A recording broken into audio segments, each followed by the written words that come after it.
Good afternoon, everybody. I am Vedat Gashi, Chair of the Westchester County Board of Legislators. I'm excited to welcome you all here to discuss an incredibly important topic. The question before us on foundation aid, the funding for our for the children in our schools and the education system. It's obviously a tough time in the county, or in the county and in the state, and we know that difficult decisions need to be made, compromises and trade-offs are necessary, but we're going to urge Governor Hochul not to compromise with our kids' futures. The education funding that is so desperately needed is so incredibly important, and we're here to say that we're against it. It's a personal issue for me in a number of different ways. Obviously, I'm a product of public school education, but I have 2 kids in public school myself, and I see the difficulties that the schools are undergoing and the hard work and how much is being required and requested of our school districts, the teachers, the administrators. And so, in a tough time, to have that tough time made tougher through a cut in foundation aid is something that we at the Board of Legislators stand united against. I want to take a moment really briefly to acknowledge the legislators that are here with us. I'll just go from left to right, it's the easiest. Legislator James Nolan, Legislator Shanae Williams, Legislator Catherine Parker, Legislator David Tubiolo. Who's behind? Erica Pierce, Legislator. Legislator Emiliana Ulay, Legislator Judah Holstein, and of course, and Vice Chair is hiding back there, Jose Alvarado. And Jewel Williams Johnson, I didn't see her. And Legislator Jewel Williams Johnson. Again, we stand unanimous on this, bipartisan, Republican, Democrat, Conservative. Everybody came together and stood strong on this issue. And want to thank within our board,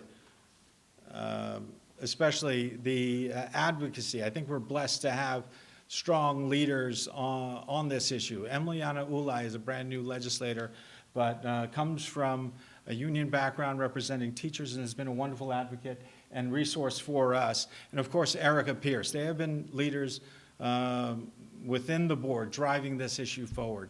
And I think she's going to be announced in a moment, but incredibly honored and blessed to have the representation in the state Senate through Senator Shelley Mayer, who is chairs the Education Committee and has been a champion on this issue, and others. Thank you for joining us. And other special guests that are going to be announced shortly. With that, I would turn it to Legislator Erica Pierce. Thank you. Thank you, everyone. As was stated, my name's Erica Pierce. I'm the county legislator for the 2nd District. In our lifetimes, we wear many hats. I am a product of New York State's public school system. I am also the grandchild of a New York State public school teacher. My children are graduates of a Westchester County public school, and I am someone who has also taught in Westchester's public schools. I am a taxpayer, a concerned community member, and a county legislator. And it is with the weight of all of those hats together, piled atop my head, that I stand before you today. We are here with my colleagues and others, to raise our voices in strong opposition to the proposed cuts to foundation aid funding in the executive budget. Bedford Central School District is one of the schools in my district. They are also the district that stands to lose the most. Over 30% of their aid will be wiped away with this proposed budget cut. And this is not just a number on a spreadsheet. It is a loss in jobs. It is a loss in access to teachers and support services for every single student, including our students who are most vulnerable. It is a loss to access to counselors and to programs. And this is not just a Bedford problem. Students in every single district in our county will lose, in total, almost $20 million in funding. That's $20 million wiped away overnight. For Yonkers, that is a loss of almost $4 million. And for Mount Vernon, almost $3 million. And the timing for these cuts could not be worse. Inflation is still a real problem. Every dollar covers less today than it did last year, whether you are at your kitchen table or you are planning your school budget. Students have still not fully caught up from COVID losses, and our kids remain in a mental health crisis. Our schools are also absorbing new additions to our community at high numbers, many of whom are English language learners. And with the tax cap and family budget stretched, these cuts translate into serious harm for our students, for our communities, and for our communal future. We stand united with school district leaders, parents, students, and a bipartisan group of state legislators, one of which is here, God bless us, to share these important concerns. We respectfully request, Governor Hochul, that you restore hold harmless and the current statutory inflation factor for foundation aid so that you can restore the funding for our schools. With this, I would like to turn the mic over to our state senator, Shelley Mayer. She represents the 37th district, and she is the chair of the State Senate Education Committee, which she has chaired since 2019. She has been such an incredibly strong and important voice on this, and I also can say, again, about Bedford, we have struggled for years to restore full aid to Bedford, and she finally achieved that last year. So given all these data points, cutting funding now is like pulling the rug out from underneath our students' feet. And with that, I turn it over to our wonderful state senator. Thank you, Erica, and thank you to my colleagues on the county board. When they told me they unanimously passed this resolution rejecting the cuts, I knew it was imperative that I be here to show my support on behalf of the entire Senate majority and as well the minority. The Senate and Assembly have both put their one House budget, which is their response to the governor, totally rejecting these cuts. They are not justified. They don't make sense for the moment we're in. And I want to explain a little bit about the context of foundation aid. Foundation aid was enacted in 2007, a long, long time ago, because the CFE lawsuit, the Court of Appeals said that every child is entitled to a sound basic education. How do we do that? We have actually a formula that looks at need as opposed to politics. It shouldn't matter whether you're represented by me or Jimmy Nolan. You are a child entitled to a sound basic education in this state, and it doesn't matter what party. So we should have real indicia of need that determine how much you should get. Well, for all the years from 2007 until the last 3 years, we couldn't get the money that was owed under the formula. Finally, as was pointed out, with the leadership of Andrea Stewart-Cousins and Kathy Hochul as governor and several lawsuits in between, there was an agreement to fully fund foundation aid. Foundation aid is complicated, but it means that basically schools are going to get a predictable amount based on a formula that they know in advance. And if they're not owed more foundation aid, they are going to get at least what they got last year plus a little bit more because, by the way, there is inflation and it applies to schools. This year, the governor, without any conversation with any of the stakeholders in the schools, the teachers, the superintendents, the boards of education, the PTAs, no one, she cut foundation aid and she cut the inflationary index that applies to those who are entitled to more foundation aid. What does it mean? I've been all over the state going to schools, and post-COVID, schools are doing so much more than anyone ever anticipated. They are reaching families, kids in need, hiring social workers, guidance counselors. Look at what they did in Yonkers and Mount Vernon with the federal money. They brought back the things that kids should have had and didn't have because of years of disinvestment. Now it's all on the table. And we are united in Albany, the Senate, the Assembly, my Democratic and Republican colleagues, all of us, and the entire school community, every facet of it. And we don't always agree about anything. We all agree about this. This is wrong. The impact is devastating.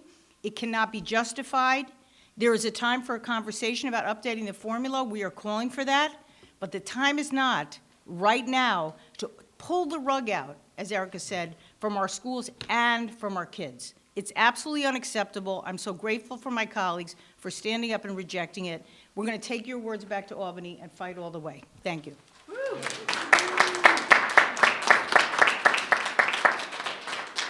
Okay, thank you so much to our state senator, who continues to do the incredible fight and drove all the way down from Albany just to be here today with us, which means so much.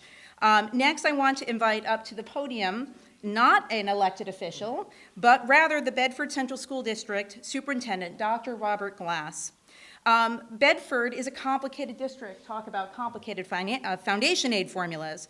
Bedford includes Mount Kisco, the town of Bedford, and Pound Ridge, 3 distinct towns within its borders. That means multiple elementary schools, including Mount Kisco Elementary School, where in 2022, over 66% of the student population qualified for free or reduced price lunch, with the majority of the population reporting as Hispanic, many of which are English language learners. Those numbers, I'm sure, are higher today than they were then. So when we talk about what this really means in a district, when you talk about the assumptions people may have about what a school district needs or is able to fund, Bedford is the perfect example that a name or a zip code cannot capture the incredible needs and the work that has to be done within that school system. So with that, we are so happy to have Dr. Glass here to speak to us about what those cuts truly will mean when we start talking about students and teachers and experience. And with that, Dr. Glass. Thank you. Thank you, Legislator Pierce, and thank you to all of our legislators and other elected officials, Senator Mayer, for teeing up beautifully our situation from a structural perspective. I thought maybe it would make some sense. I brought some prepared comments, but now I'm sort of inspired to just tell our story. Is it okay if I tell you a little story of Bedford? Is that all right? So I'm relatively new to Bedford. I'm in my second year as superintendent, and one of the things that I noticed immediately coming into the community and which drew me to the community is the beauty of the community, not just the natural beauty that you see when you drive in and see rolling hills, horse farms, pastoral scenes, and just an amazing sense of history and pride.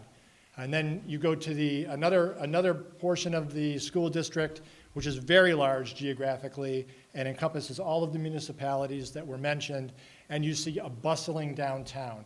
You see all kinds of shops and restaurants and activity and commerce, and you think to yourself, this is amazing. The beauty of the community is its diversity. It is diverse economically, it is diverse culturally, and you can find anything that you want to find there within that school district.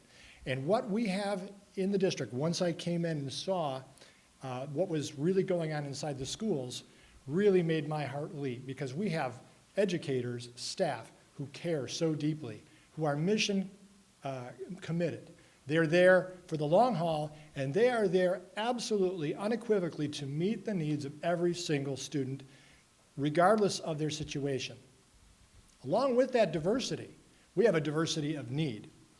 It is not a one-size-fits-all expectation in education anymore. If you look from the 50s to the 60s to the 70s to the 80s till now, there's an ever-growing list of expectations that have been placed upon public schools to do more holistically for every child.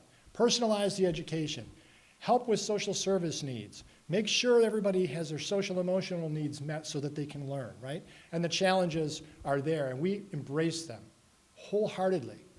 But what we are facing right now is a very interesting time, especially post-COVID. What we're finding is that the wonderful federal funds that we were relied upon in the district are systematically being rolled back. So that is one challenge we're facing right out of the gate. When I came in, I realized, oh my goodness, that support that was there is going away next year. And the year after that, more support is going away.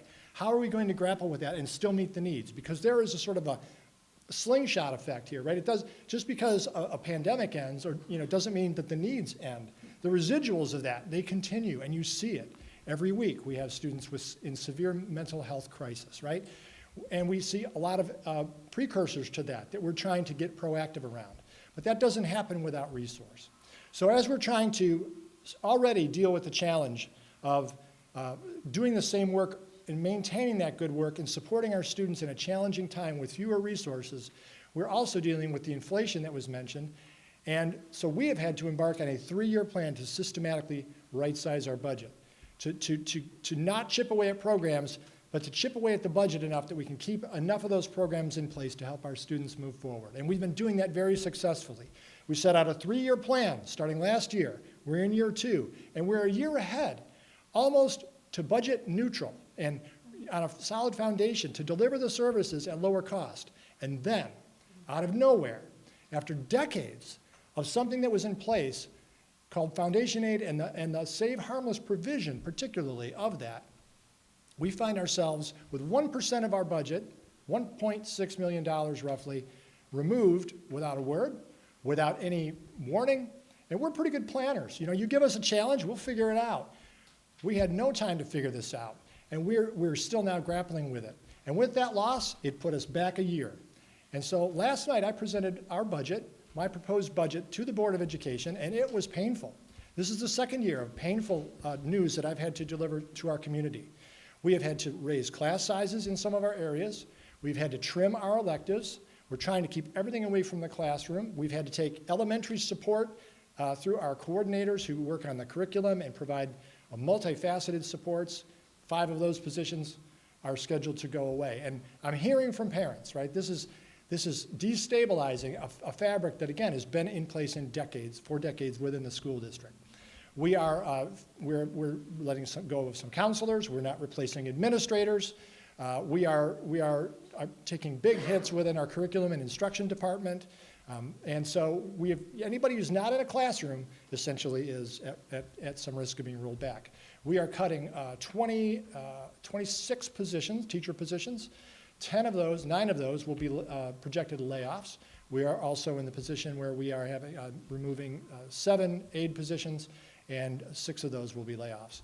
This is just the tip of the iceberg, but I just want to leave you with one thing. When I talk to our students, and our students have been in conversations around this, they will tell you they have found what brings them to school in our schools. That's the beauty of it, right? They find what holds them there, and they're loving it. And they are concerned, and we are concerned, that if this trend continues and we lose this funding, we are set back and those programs begin to chip away, and then students don't find what lights them up. They don't find their why, their thing in the same way. We have students who are finding it now. We want to keep it that way. And I urge Governor Hochul to listen to the voices, because I'm hearing this across the board from so many. I urge Governor Hochul to listen to these voices, take heed, and put these resources back into our schools. And if there's a need to ever reduce them, I would ask that you give us a little notice so that we can plan. We can be very resourceful, but we cannot pivot on a dime and do right by our students. Thank you very much.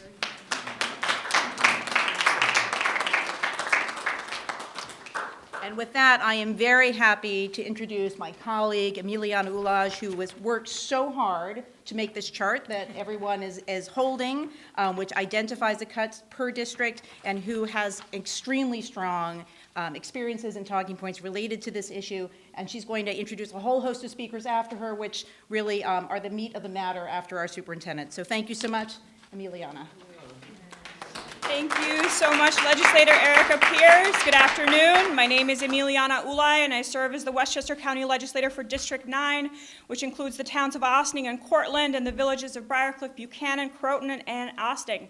I would like to begin by thanking Board Chair Vedat Gashi, Vice Chair Jose Alvarado, and Majority Leader Tyree Woodson Samuels, and the entire board for unanimously signing on to this letter urging Governor Kathy Hochul to reinstate the cuts in the executive budget proposal.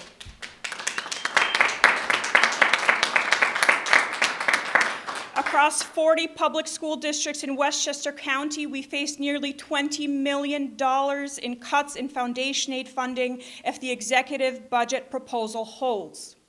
These cuts are a betrayal to our school districts. School districts need the state to be a stable and reliable fiscal partner to allow them to plan for how to meet student needs. Our public schools are the centers of our communities. Many school districts are striving to build wraparound services like food pantries, laundry services, and medical services, all in an effort to meet student needs to allow them to succeed in the classroom.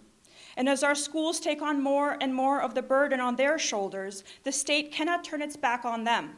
I would like to commend the State Senate and Assembly, State Senator Shelley Mayer, and our entire incredible Westchester State delegation for not only reinstating the foundation aid cuts in their one-house budget resolutions, but providing an additional increase for public schools.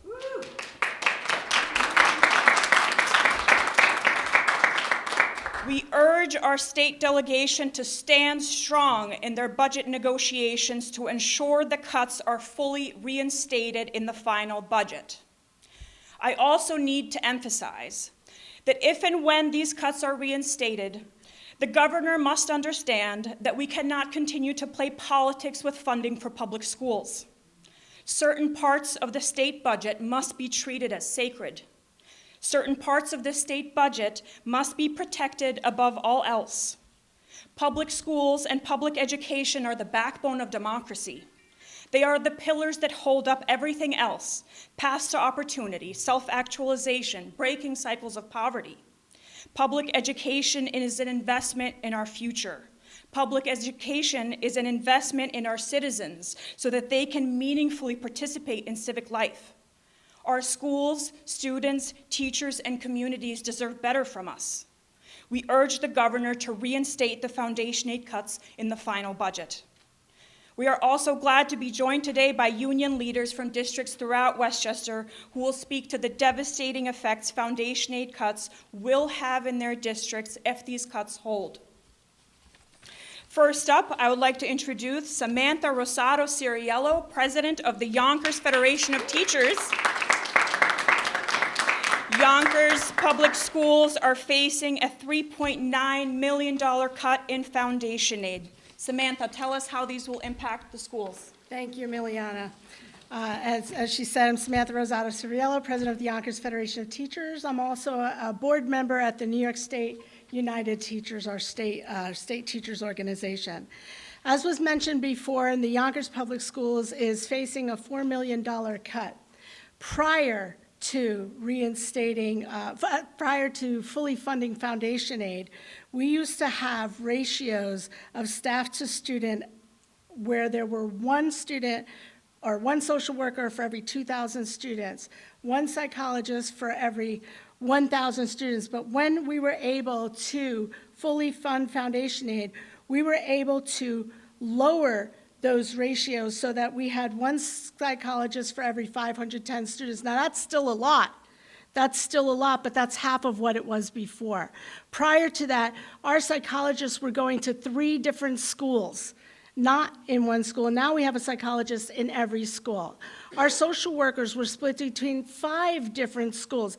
That means if there was a crisis or an emergency in one school, they weren't necessarily seeing students in their other school that they were designated to be in for that day. So with fully funding foundation aid, we were able to not only provide additional support services to our students, we were also able to expand our summer academies so that students, not just summer school, but summer academies where students were able to come to school and expand their knowledge and delve into real world experience, robotics and things of that nature, expanding coding and other things. We were able to expand our after-school programs so that those students who are struggling have that remediation that they need to be on par with their peers. These cuts that are proposed by Governor Hochul are devastating to our schools. Our students are our future. Our budget is a reflection of our values. So I ask Governor Hochul, do you value our children? Because if you value our children, you will put the money behind their education so that they can have a solid future. They can become the next governor. Governor Hochul, you cannot go through with your proposal. We thank our state legislature for getting behind this, for their one House bills. We thank our county legislators for getting behind this. We thank our parents for being vocal about this. We thank our students for persevering in the face of this. And we thank our teachers and our administrators for fighting for our values, our students. Thank you.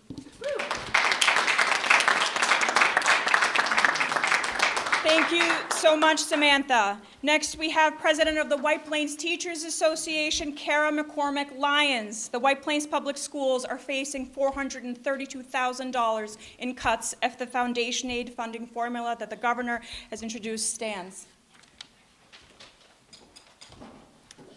It's great to see everyone here united together for this important cause.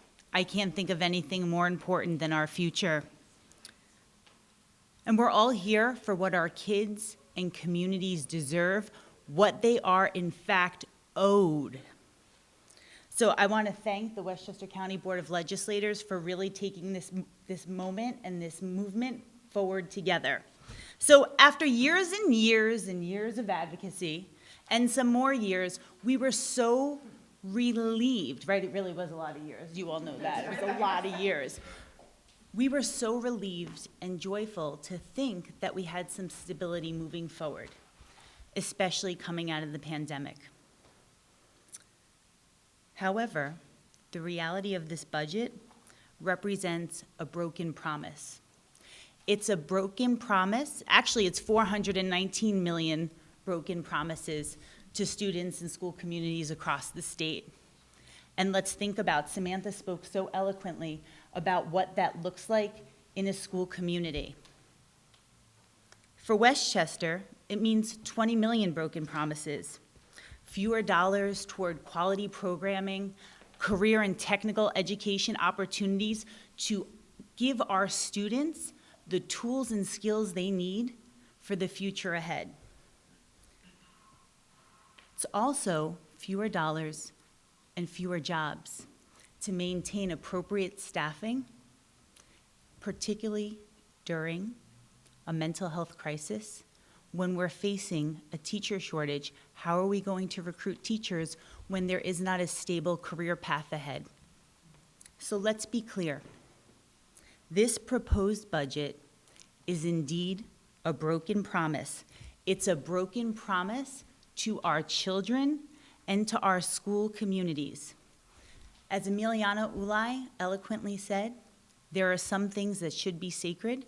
The education of our children should be sacred. So together, we are making it clear that this cannot stand. The people are united on this. The public schools are the centers of our community. They are the place where we grow and nourish our future.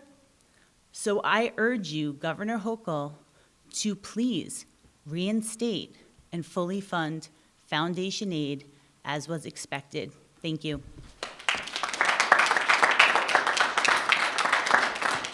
Thank you so much, Kara. And last but not least, we have James Bell, President of the Greenberg Teachers Federation. Greenberg Public Schools are facing $538,000 in cuts.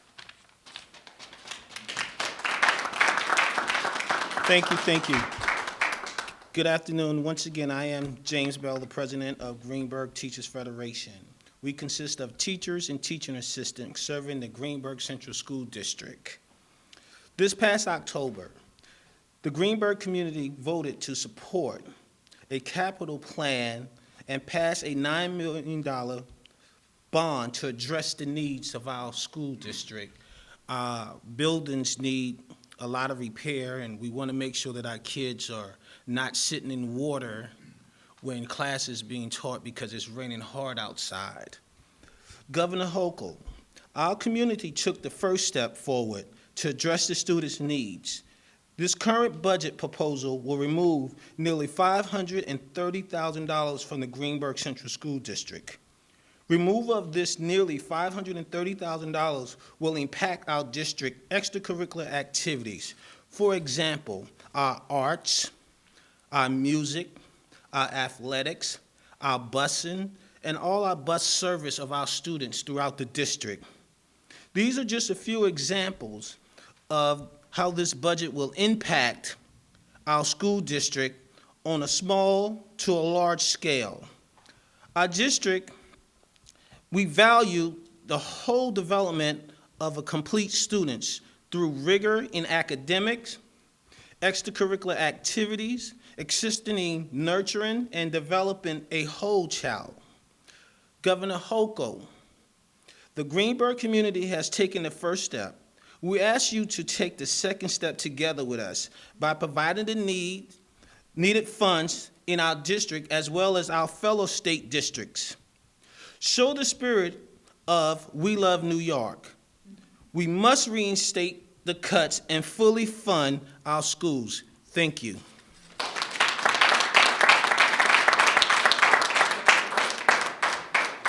An enormous thank you to our many speakers who were not already here at the Board of Legislators today. Their voices are so important in this fight, and they've added much to our event today, so another round of applause for all of them. I know some of my other colleagues would also like the opportunity to speak, so I'm going to turn it first off to David Tubiolo. Thank you, everyone. Thank you. I'll be short and sweet. It's very simple. Every society, every civilization has a few key things to be successful. Public safety, infrastructure, and of course, education. The fact that this is being attacked by the governor is disturbing. So I'm with everyone here, union leaders, parents, friends, colleagues, state representatives, to say, put the funds back into education. Communicate with us, work with us, and support our children, who are not just the future, but the present and the future. That's the most important thing here, our children and the youth. So at the end of the day, Governor Hochul, we ask you to do the right thing, put the money back into education, and together we'll fight the good fight, and together we will win. Thank you, everyone.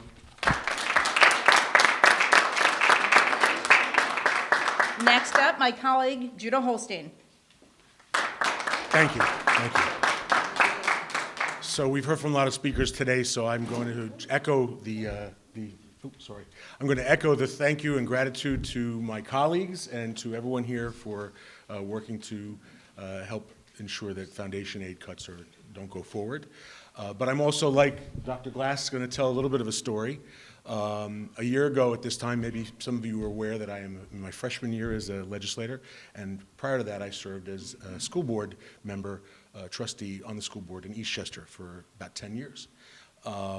And what I want to tell you that, again, my colleagues here and some of the people who spoke before me spoke eloquently about what the impact that these cuts will have. Reduction in teachers, reduction in programs, increases in class size. What I can tell you is when I entered the school board, my first freshman year as a school board member, about 10 years ago, we went through the introduction of the tax cap.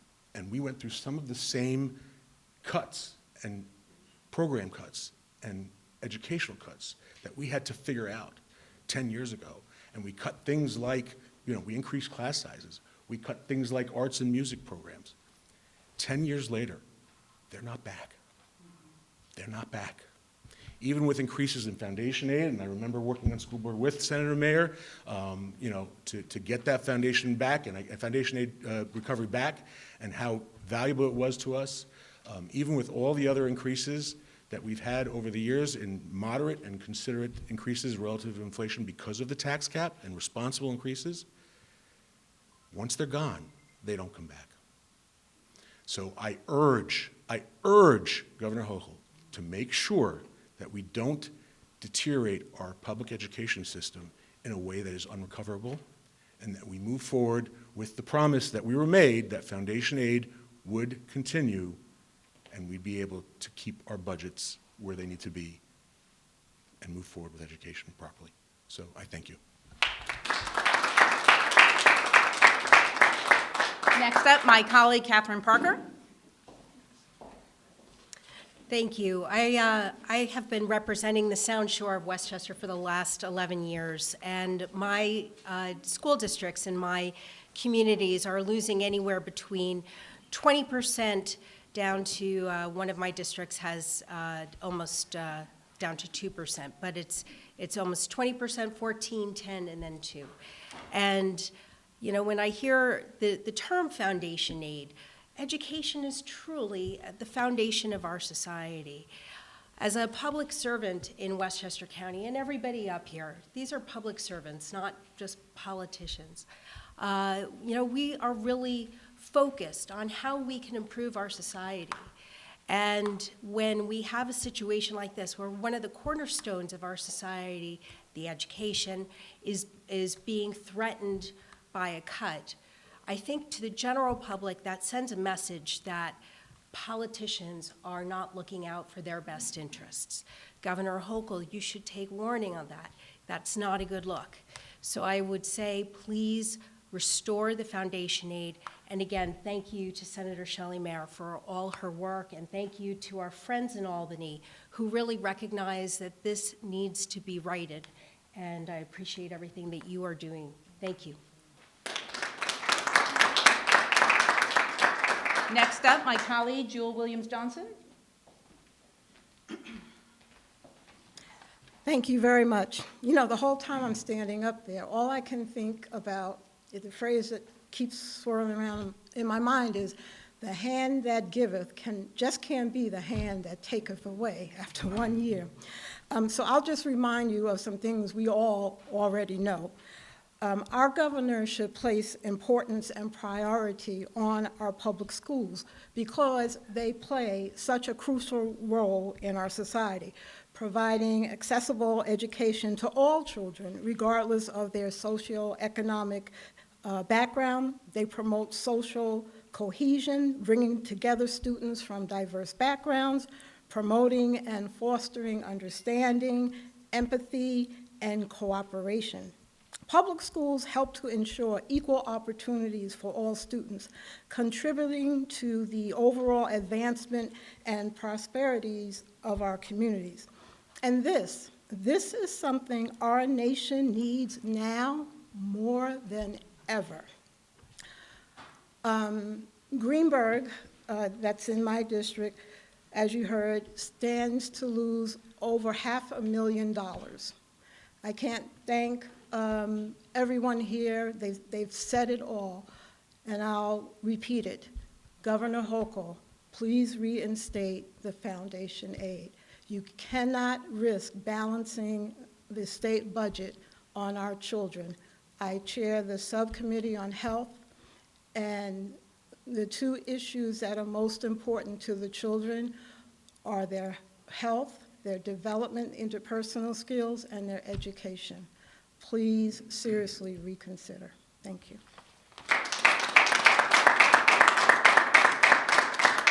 And now we get into the serious Yonkers portion of our agenda. My colleague, Shanae Williams. Thank you. Hello, everyone. So I represent a part of Yonkers, which is the 16th district, and my district in particular has the majority of African American and a growing number of Latino people. And we face a significant socioeconomic struggles and challenges in my district. But the entire city of Yonkers, I believe our school district, there's about 75% of our young people that are at or below the poverty level. Imagine that. If we allow this plan to go through, that will be absolutely devastating to the people of Yonkers, because our young people, we all know that young people are the future, but if we are not investing in them, we're doing them a disservice. And cutting foundation aid is doing them a disservice.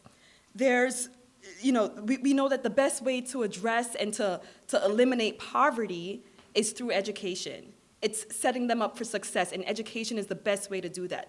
This is the only reason why I'm standing here, is to make sure that we are setting up our young people for success. In order to do that, we need to fully fund foundation aid. So I, like everyone standing behind me, we're calling on you, Governor Hochul. We're calling on the New York State Division of Budget to go back to the table and fix it. Make it happen. We know you could do it. We believe in you, okay? This is your encouragement coming from me, Shanae. Make it happen. Reverse this right now. It's a serious matter, and we need to invest in our young people. Thank you. Next up, our Vice Chair, Jose Alvarado.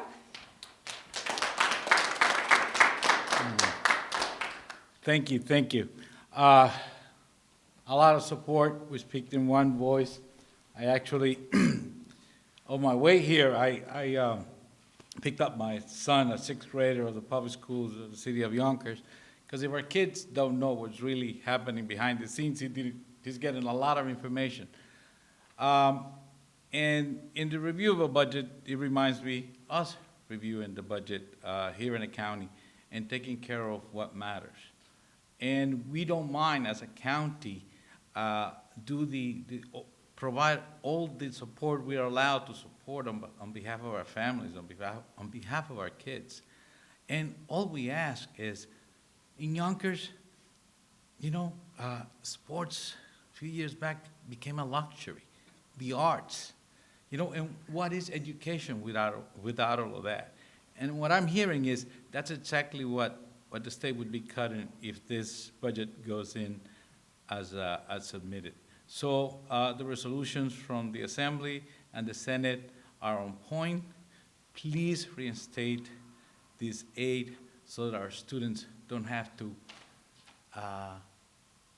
wonder whether the football game or the counselor or a particular teacher aide will be available just because we're playing with numbers.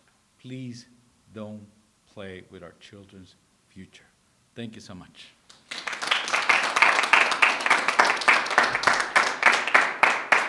And last, but certainly not least, bring it home, Jimmy Nolan. Thank you. It's a pleasure to be here today. There's probably nothing more important to stand here with my colleagues and other officials in Westchester County on a bipartisan effort to demand that Albany and also the governor restore the foundation aid. And as a product of Yonkers Public Schools, I couldn't imagine what it would be like to go through the school system now with these type of deficits. Also, we're not just looking at cuts for these children. We're looking at union jobs being lost. And as a union member, I used to work in the school district. I saw firsthand what these teachers' aides, everybody there played a part and went above and beyond. Now, we all know this saying that children are our future, and they are. But I'm going to leave it with this. Why rob it from them now? Why go a step backwards? We came so far, and now we're looking in the rearview mirror, working backwards, and this cannot happen. This is not a question, this is not a consideration, this is a necessary need to restore this aid because our children are the future, and as a young father, we need to make sure, and I need to make sure that my daughter and everybody's kids go in the right direction. And it begins with the governor restoring the aid that is needed. So thank you.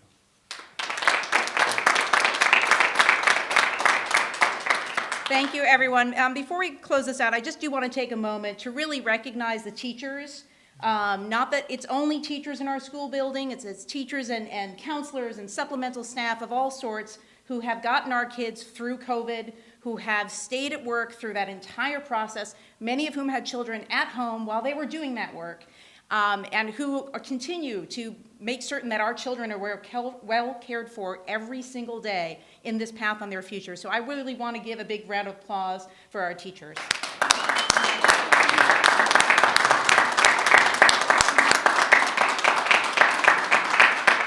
As has been noted here today, this foundation aid is the foundation for our schools.